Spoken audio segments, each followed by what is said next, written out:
Почитувани представници на медиумите, почитувани граѓани. Христијан Мицковски и раководството на ВМРО-ДПМН треба да престанат со одбрана на криминалот на режимот и да се посветат на еднината на државата и сите нејзини граѓани. Овие денови, преку презентираните докази во судските постапки, за еден од случаите поврзани со сделките за автопатиштата, целата јавност има увид како поранешното раководство на ВМРО-ДПМН безмилосно ги кршело законите. На штета на граѓаните и само заради лично богатење бил заобиколен законот за јавни набавки, а штета врз буџетот со директниот договор, како што е соопштено, со една кинеска фирма се проценува над 155 милиони евра. Резултатите од таквото криминално однесување на тогашното раководство и министрите на ВМРО-ДПМН не се само незаконските провизии. Граѓаните се сведоци дека биле промашени трасите, не биле соодветно предвидени и планирани тунели, свлечишта, клучки и низа други грешки, како например автопатот Кичево-Охрид, што повлече дополнителни средства на граѓаните за санирање на штетите.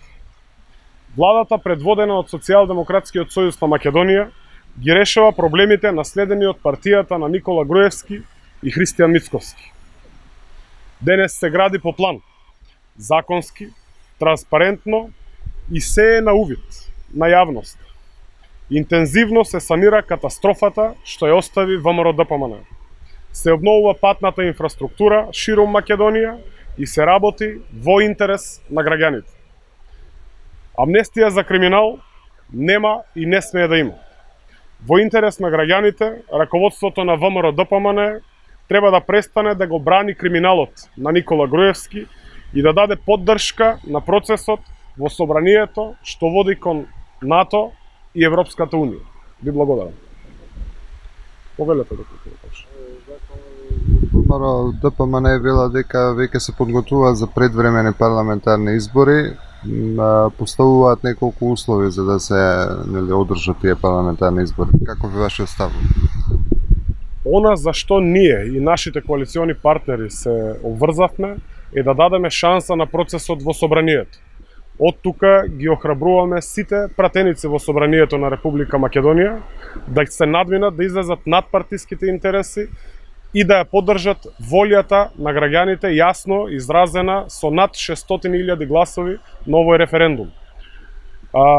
Искрено се надевам дека процесот во собранието ќе успее, но морам да споменам дека доколку ВМРО-ДПМН, особено раководството на ВМРО-ДПМН, продолжува на разни начини да ја турка државата кон изолација, при тоа бранејќи ги криминалите на поранешното раководство, во тој случај одиме на брзи избори и тоа веднаш. Друга алтернатива освен тоа нема.